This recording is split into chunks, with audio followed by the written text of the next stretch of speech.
What's up guys, welcome back to Deck Tech for Decks. I'm your host Caleb. If you want to support me, you can now follow me on Patreon. Not only is it the best way to support the channel, additionally you'll get more say in what decks I cover. Special shout out to all of my high contributing patrons. Newsome, you rock. Additionally, you can always use that TCGplayer link in the description down below to help out the channel. Now let's get into today's Deck Tech with the Mycotyrant. And guys, this guy's not okay. It's very easy to descend up to 6-7 times a turn and get an instant board state of fungi. From there we can abuse that massive board state by either tapping them for mana, we can draw a ton of cards off of them, and then last but not least we could just kill our opponents very easily with those overrun effects.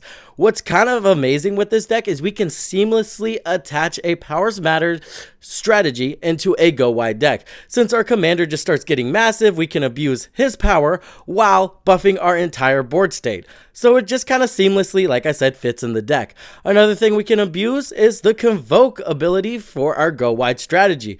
And there's a lot of Convoke cards that just happen to be massive, so that ties in with the other part of the deck, the Power Matter strategy. It's a Power Matters go wide strategy that wants to fill the graveyard, and that's super easy to do in a Golgari deck. So if that's something you want to get into and a deck you want to see, let's get into it. Let's kick it off by talking about how we're going to shove a ton of permanents in our graveyard. Bramble Familiar is quickly becoming one of my favorite cards in graveyard decks. Early game it comes down and it's a solid mana dork, and then late game you bounce it to your hand and you start milling yourself to oblivion. Grizzly Salvage is super solid in the deck. Make sure your commander's out and then we can dig deep for one of our mill pieces or just a land. Shigeki is an insane value engine that not only mills you but also ramps you. It's going to be an amazing value engine in the deck. Nyx Weaver is just a consistent mill piece that can later be used as recursion. Out of the Tomb is amazing in this deck. It can snowball out of control very easily. 2, 4, 6, 8 cards just getting milled all at once will very quickly generate a massive board state in this deck. Cemetery Tampering isn't as good, but it is a solid way to just trigger our commander. The Great Door is an insane value piece in this deck. Not only can you discard your stuff like Golgari Grave Troll, additionally we can just flip this in the late game to add a ton of mana to our mana pool.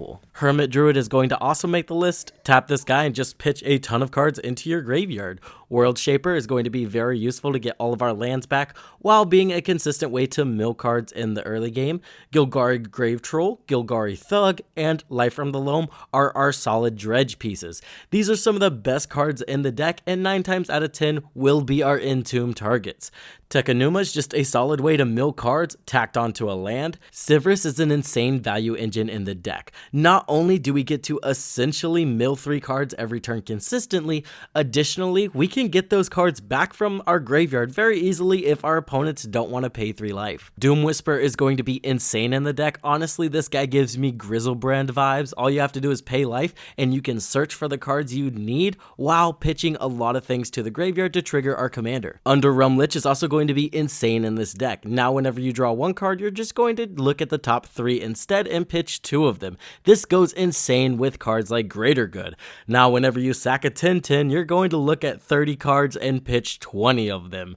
Notably, Greater Good can be very flexible in this deck because if you sacrifice a 1-1, you'll draw 1 card, but you will still have to discard 3. So in a scenario where you draw 10 cards and you want to discard some cards before you have to go to end step and waste the discard, we can go ahead and sack some of those 1-1s to get them out of our hands. That way we ensure that we trigger our commander. Vorinclex is also going to be pretty busted in this deck. As soon as we get that 8 mana and flip this guy, which is not going to be terribly hard in this deck with our Cryptolith Rite effects, we're going to go ahead and mill 10 cards, return 2 creatures, and then we do get to distribute 7 counters amongst any number of target creatures you control, right? So that's going to synergize with not only the mill strategy of the deck, but also the Power Matter strategy of the deck. With this card, we could just start one-shotting people with our commander. Breach the Multiverse. Go ahead and mill 10 and then return a bunch of creatures from everybody's graveyard to your side of the battlefield. Lethal Schemes is some pretty cool tech. We can cast it for free with our Convoke and then easily discard and draw some cards,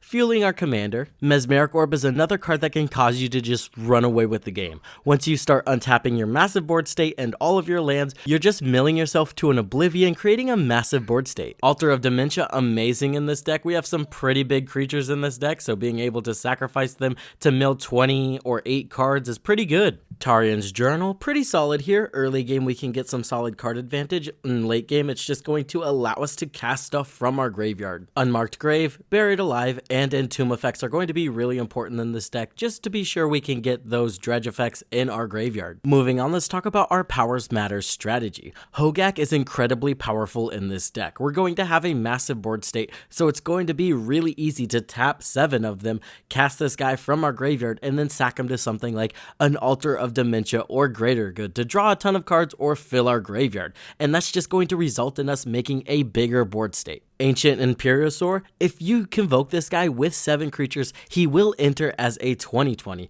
And again, that can be incredibly abusable with our Greater Good and Altar of Dementia effects. Hordling Broodlord seemed too good not to include. This guy's essentially a free 7/6 in the deck that just tutors something from your library. Additionally, that card will also have Convoke, so we can tutor up our expensive pieces and cast them for free. Gerard is not only going to get massive in this deck, he's going to be really easy to recur from our graveyard. Additionally, he can act as another win con, right? If we cast one of those Ancient Imperiosaurs and then just deal 20 damage to everybody, they can't live much longer, and that might just kill someone outright. Old One Eye has a lot of things going for him. Not only does he add 11 power to the battlefield, we can recur him from our graveyard, and he's just going to give all of our creatures trample. The Skullspore Nexus, now whenever we're sacrificing those 8 or 20 drops, we're just going to get a token that's equal to its power. Notably, with Ancient Imperiosaur, we can double its power and then sack it to Gerard to deal 40 damage to everybody.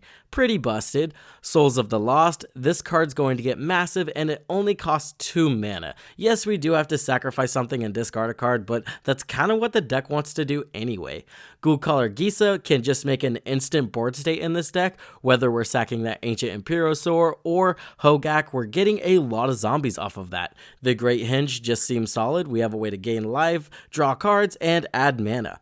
Pathbreaker Ibex is going to be a solid game ender in the deck, especially when our commander is going to be massive. Moving on, let's talk about how we can abuse going wide in the deck. We are running Jaheira, Friend of the Forest, and Cryptolith Rites. Now we can tap our massive board state for mana. We can use Ashnod's Altar to generate a ton of mana. Beastmaster's Ascension is going to be a game ender in the deck. As long as you have 7 creatures, you attack, boom, they all get +5, someone's gonna die.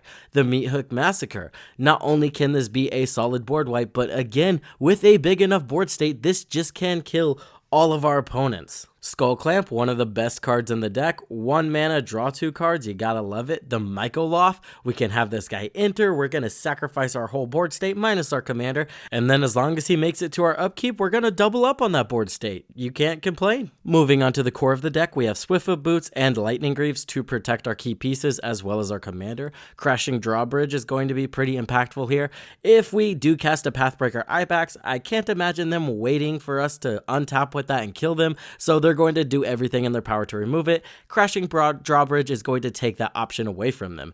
Notably, Ghoulcaller Gisa is amazing with this as well because, again, just being able to sacrifice that Imperiosaur for 22 zombies and then saying, I pass the turn, I can't imagine they're not going to try to wipe the board. Malakir Rebirth has 2 goals in the deck. 1, to protect our key pieces in case someone tries to remove them, and 2, our commander gets massive. So, casting Malakir Rebirth and then sacking it to something like a Greater Good or Ashnod's Altar can become an option. Dread Return and Victimize are just solid recursion pieces. Marin can also be really solid recursion with all the sack outlets we have in the deck.